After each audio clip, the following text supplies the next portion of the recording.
Assalamualaikum warahmatullahi wabarakatuh. Selamat siang. Hari ini kita akan membahas salah satu jenis pengujian dalam statistika inferensial, yakni uji regresi. Minggu sebelumnya kita telah membahas terkait uji korelasi dengan menggunakan korelasi Pearson dan juga Frank Spearman.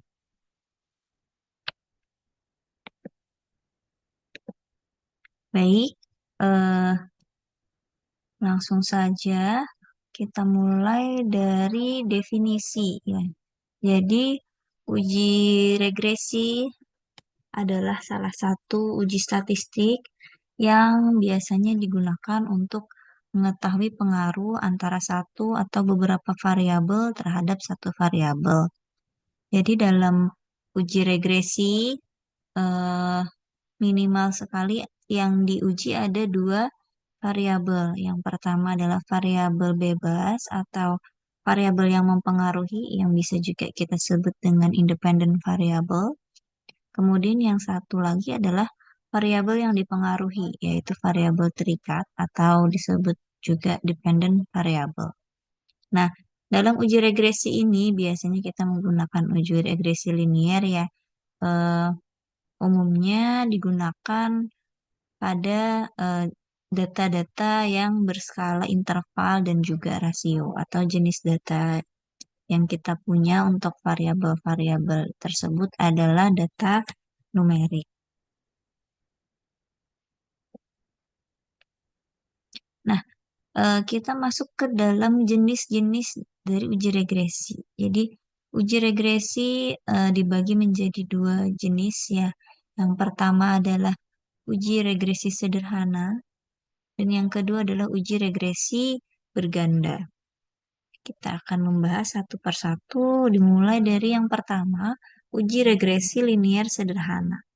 Jadi, uji regresi linier sederhana ini umumnya digunakan untuk seperti apa? Yaitu untuk memprediksi permintaan ataupun nilai dari suatu data atau dari suatu variabel itu eh, untuk nilainya yang di masa yang akan datang seperti apa berdasarkan data dari masa lalu atau dari masa yang lampau seperti itu. Atau uji regresi linier sederhana ini juga bisa kita gunakan untuk mengetahui pengaruh ya suatu variabel bebas terhadap variabel terikat.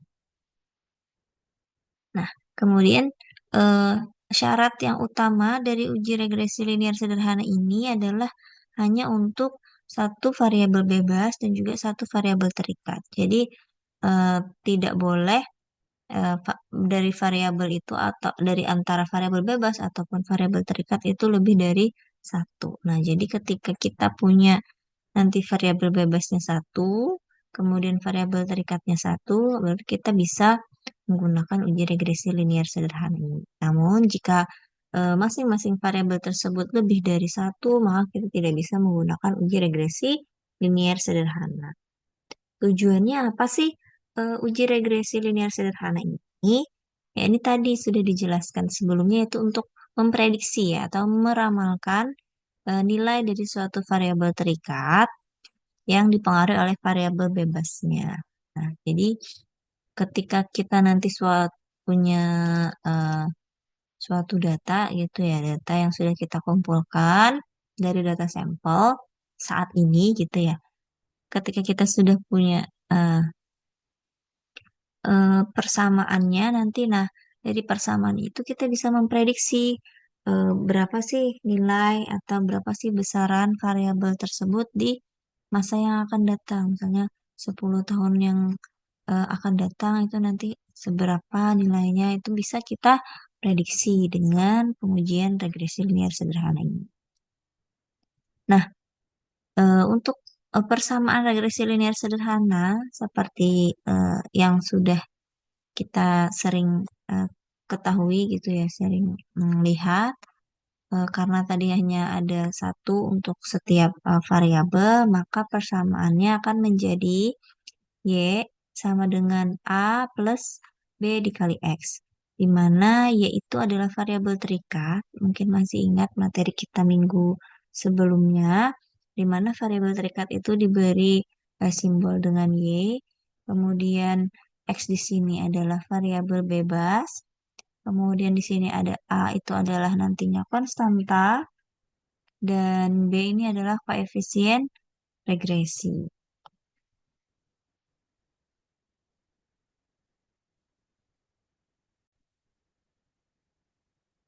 Eh, eh, jadi ini persamaannya ya. Y sama dengan A plus B kalikan X.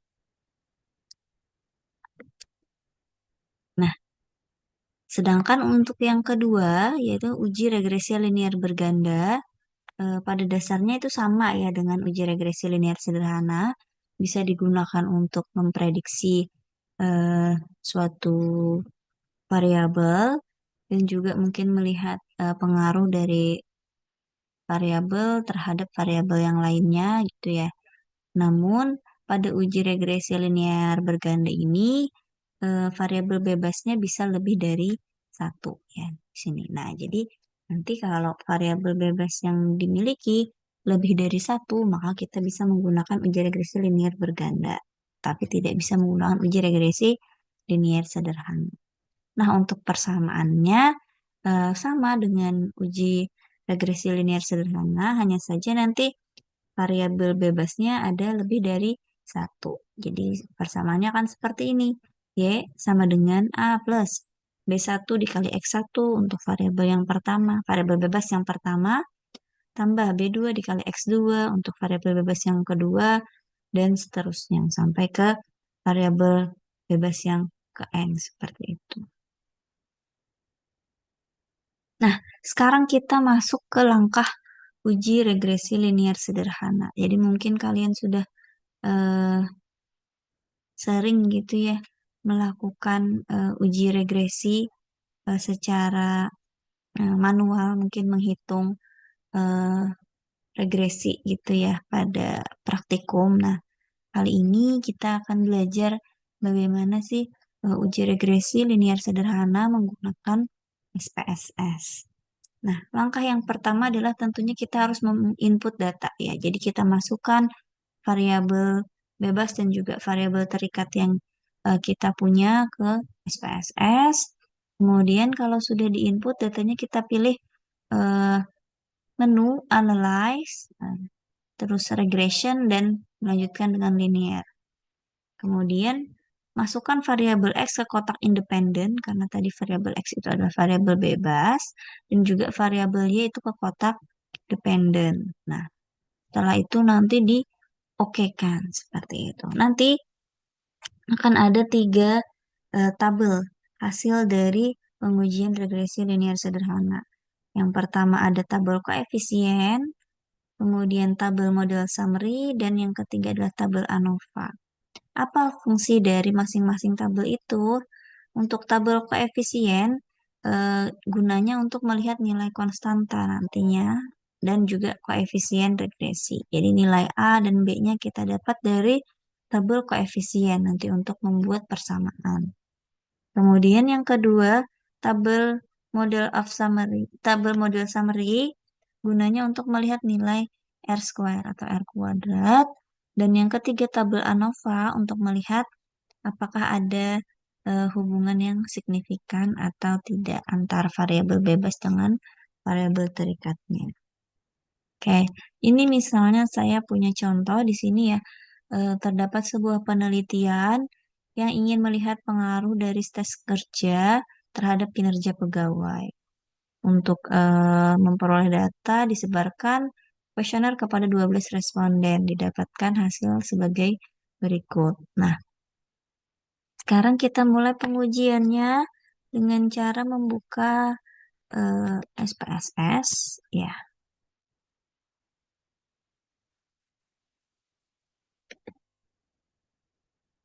Sekarang pada SPSS ini kita pilih tab bagian variable view.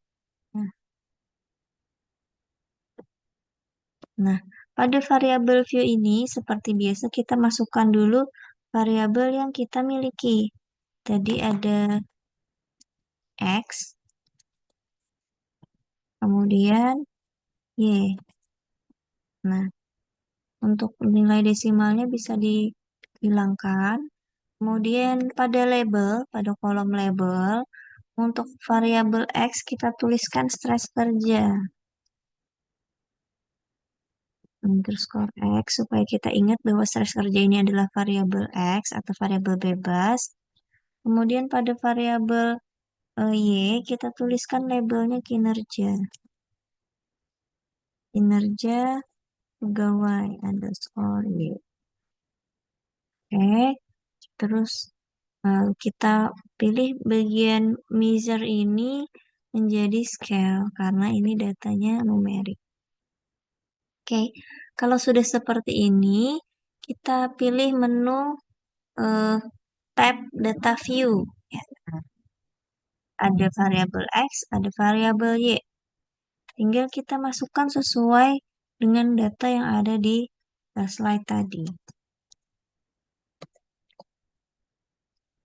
Kita masukkan terlebih dahulu.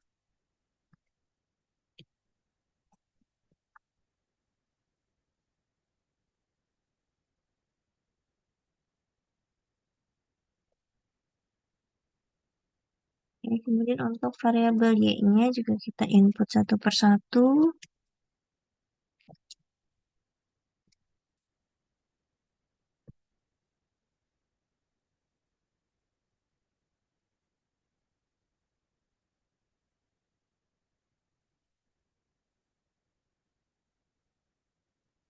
Oke, kalau sudah seperti ini, tinggal kita lakukan pengujiannya dengan mencet menu Analyze, kemudian Regression, dan dilanjutkan dengan Linear.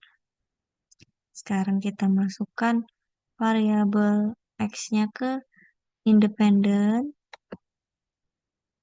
kemudian variabel Y itu ke Dependent.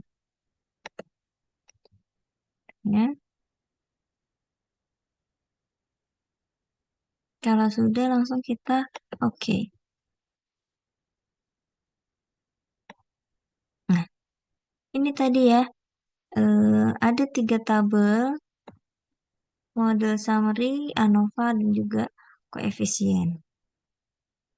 Nah, tabelnya ini sudah saya kopikan di slide-nya tadi. Nah, kita mulai dari yang pertama, tabel model summary. Tadi tabel model summary bisa digunakan untuk melihat nilai R-square. Nah, R-square, jadi di bagian yang saya lingkari merah ini, itulah nilai yang eh, kita lihat gitu ya, atau nilai R-square ini yang kita interpretasikan. Di mana ini R-square-nya adalah 0,661. Artinya apa? Artinya adalah pengaruh stres kerja, tadi kan variabel bebasnya adalah stres kerja. Jadi pengaruh variabel stres kerja itu terhadap kinerja pegawai itu sebesar 0,661 atau kalau dijadikan persen itu adalah 66,1%. Seperti itu interpretasinya. Kemudian kita lanjutkan ke model tabel yang kedua. Tabel yang kedua adalah di tabel ANOVA. Tadi gunanya untuk melihat signifikansi hubungan antar variabel. Nah, dari tabel ANOVA ini kita hanya lihat di bagian kolom yang terakhir ya, di bagian nilai SIG ya. SIG-nya di sini adalah 0,001. Seperti biasa untuk pengambilan kesimpulan nilai signifikansi atau nilai probabilitas di sini, ketika nilai sig itu kurang dari nilai alfa, di sini alfanya 0,05 karena standar untuk pengujian, maka artinya adalah ada pengaruh atau ada hubungan antara stres kerja dan kinerja pegawai. Karena nilai ini tadi kurang dari 0,05. Oke, selanjutnya kita masuk ke tabel yang ketiga, tabel koefisien. Nah, di tabel koefisien ini kita bisa melihat nilai konstanta dan juga koefisien regresi. Yang bagian mana nilainya? Di bagian kolom ini, B ya. Nah, yang sudah saya lingkari. di mana di baris pertama ini adalah nilai konstanta 35,420, kemudian di bagian bawahnya adalah koefisien regresi minus 0,511. Nah, A-nya sudah, B-nya ada, kemudian kita bisa membuat persamaan. Jadi Y sama dengan tadi A plus BX. Jadi tinggal dituliskan A-nya 35,42 min 0,511 X seperti itu. Di sini nilai koefisien regresinya minus, artinya adalah pengaruh dari stres kerja itu arahnya negatif atau berlawanan arah. Kemudian maknanya apa dari koefisien regresi ini? Setiap penambahan 1% tingkat stres kerja, maka kinerja pegawai akan menurun sebesar 0,511.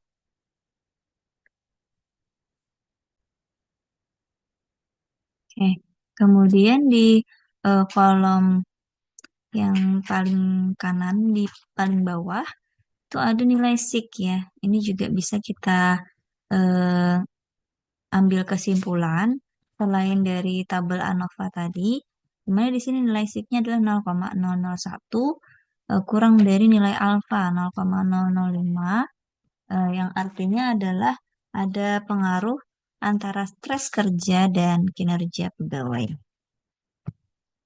Baik. Eh,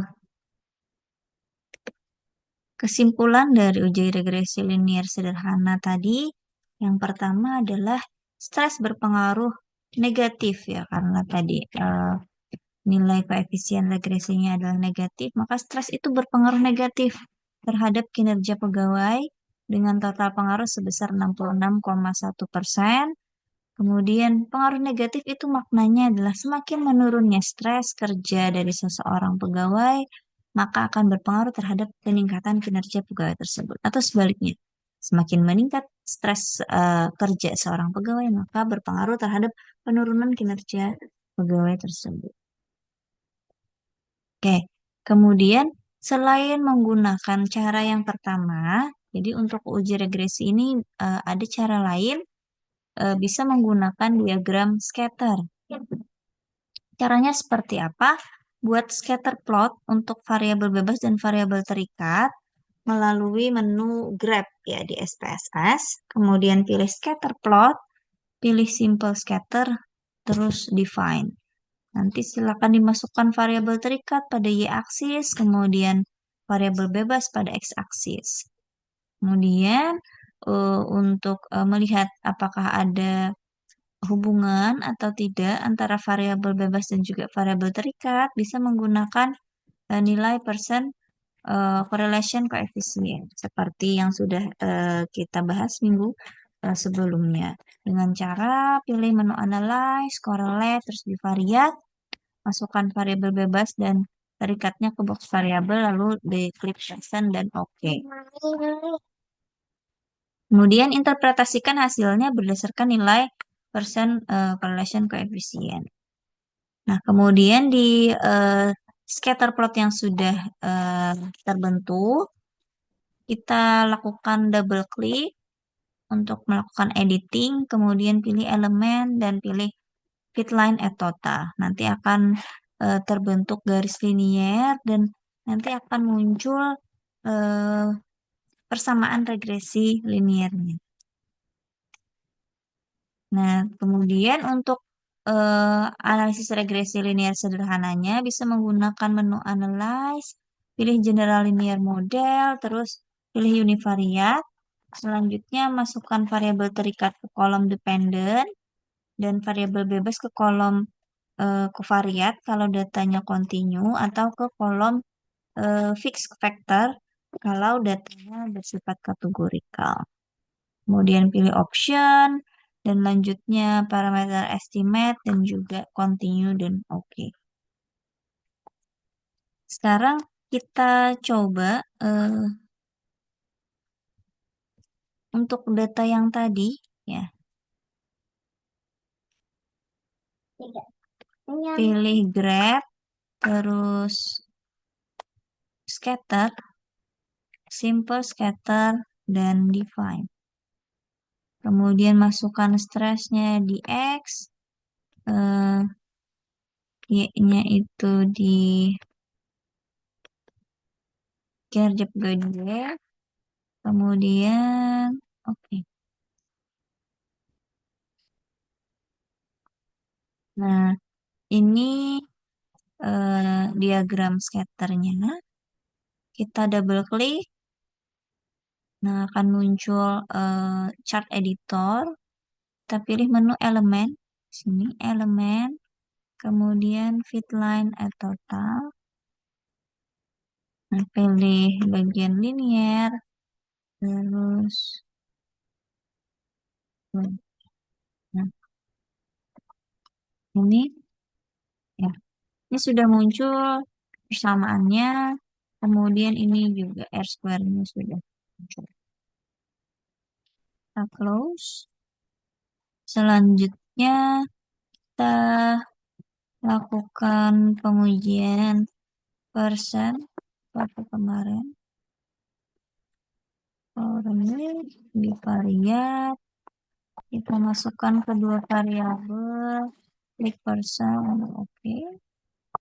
Dan satu lagi analyze, terus general linear model, univariat,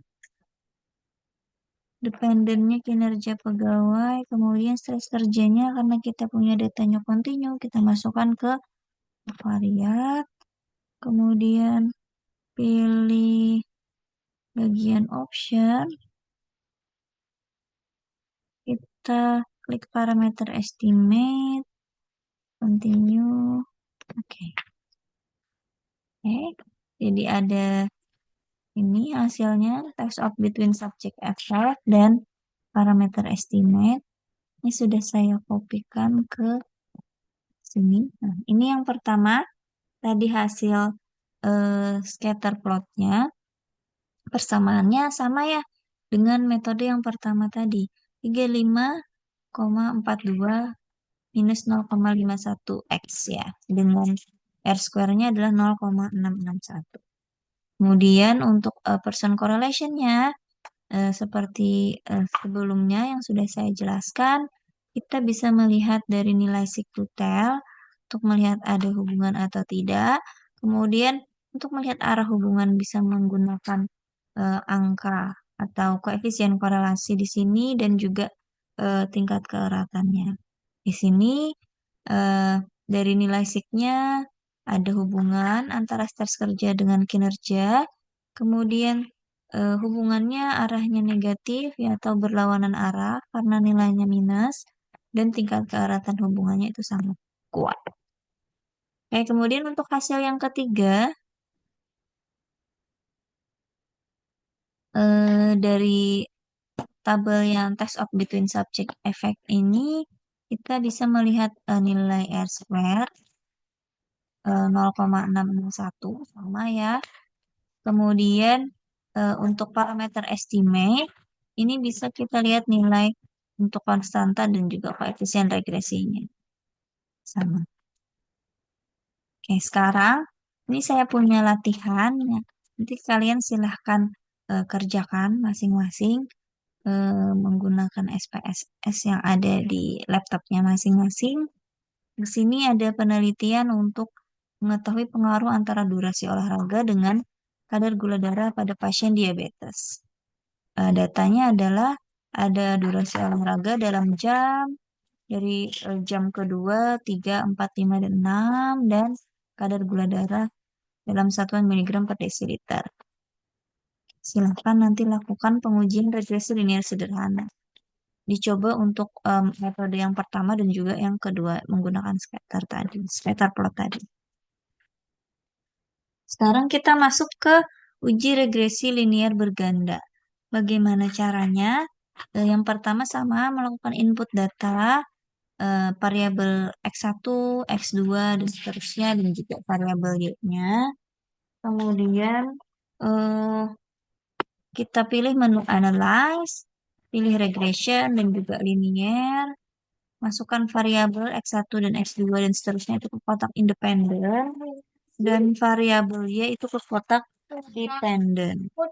Pada bagian metode nanti pilih enter, klik statistik, beri centang pada bagian estimate dan model fit, terus continue dan oke. Nah, ini eh, saya punya contoh kembali. Terdapat sebuah penelitian yang ingin melihat pengaruh motivasi dan minat belajar terhadap prestasi belajar dari siswa. Untuk memperoleh data, disebarkan kuesioner kepada 12 responden berupa siswa gitu ya. Hasilnya sebagai berikut. Nah, sekarang coba kita input kembali datanya. Kita buka file yang baru. Masuk ke bagian variable view ya. Di bagian variable view kita masukkan kembali variabel X1, X2 dan Y. Kemudian untuk nilai desimalnya kita kosongkan. Di labelnya kita beri label yang pertama untuk X1 adalah motivasi, X2 adalah minat, dan Y-nya adalah prestasi. Kemudian ubah measure-nya menjadi scale. Terus kita klik di bagian tab data view. Sekarang kita input terlebih dahulu hasil dari kuesionernya.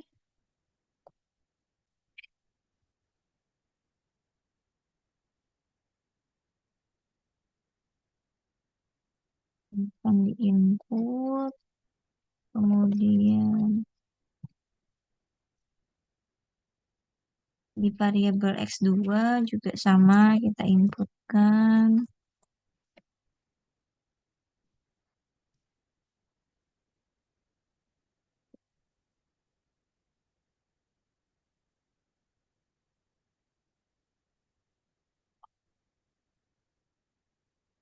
Oke, sekarang variabel Y-nya, nilai prestasinya.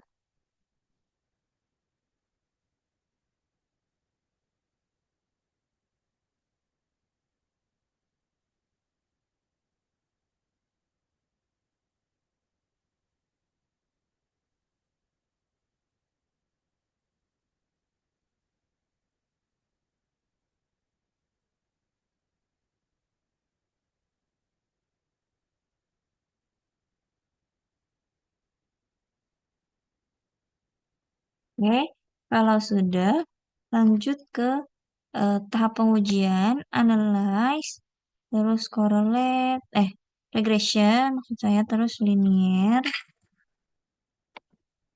Kemudian variabel X1 dan X2 masukkan ke bagian independen.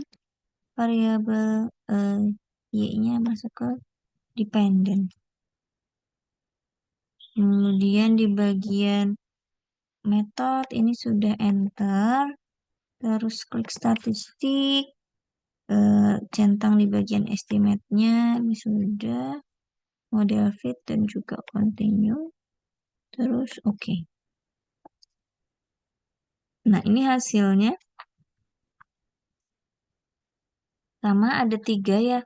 Ada tabel model summary, ANOVA, dan yang ketiga adalah koefisien. Sama, ini sudah saya kopikan. Nah, dari model summary kita bisa melihat nilai R-square. R-square-nya adalah 0,839. Artinya apa? Artinya hmm, untuk minat dan juga motivasi itu berpengaruh terhadap motivasi, berpengaruh terhadap prestasi siswa dengan besar pengaruh adalah 83,9%. Mohon maaf, ini ada kesalahan penulisan, jadi 83,9%. Kemudian untuk di eh, tabel ANOVA, nilai sigma-nya adalah 0,000, artinya adalah variabel minat dan motivasi itu memiliki hubungan terhadap prestasi siswa. Kemudian dari tabel koefisien kita bisa melihat nilai konstanta, kemudian koefisien regresi untuk variabel X1 dan variabel X2. Di mana dari sini kita bisa membuat persamaan, yakni Y sama dengan 2,612 plus 0,192 dikalikan X1 ditambah dengan 0,888 dikalikan dengan X2. Oke, kemudian di sini juga saya punya latihan ya. Eh, ada peneliti yang digunakan untuk mengetahui apakah ada hubungan atau pengaruh antara pola makan atau asupan kalori harian dengan dan aktivitas fisik dengan indeks massa tubuh ya.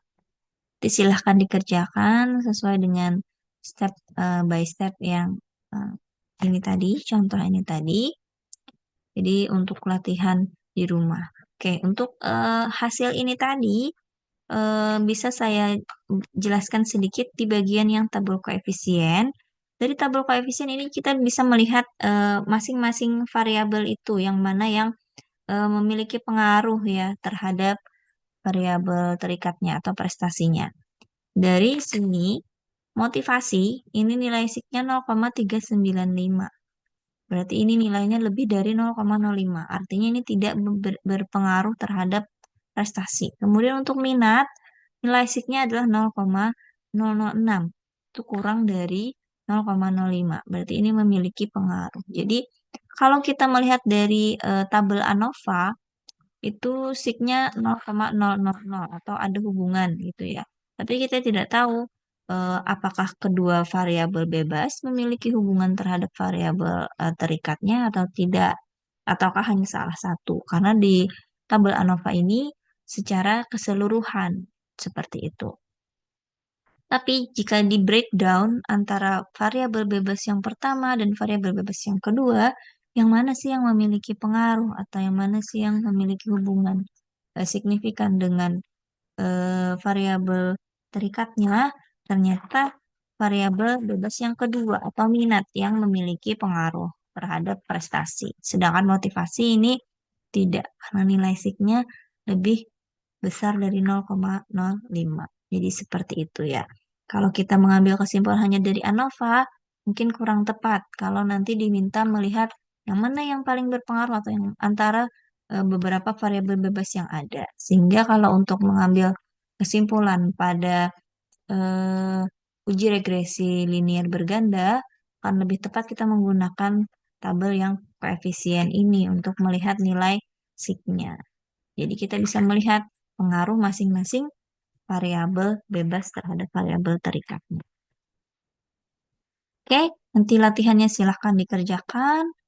Mungkin itu dulu materi kita kali ini untuk uji regresi linear, baik itu uji regresi linear sederhana dan juga uji regresi linear berganda. Semoga bisa dipahami dan juga bisa dikerjakan nantinya secara mandiri di rumah. Terima kasih banyak atas perhatiannya. Saya tutup. Assalamualaikum warahmatullahi wabarakatuh.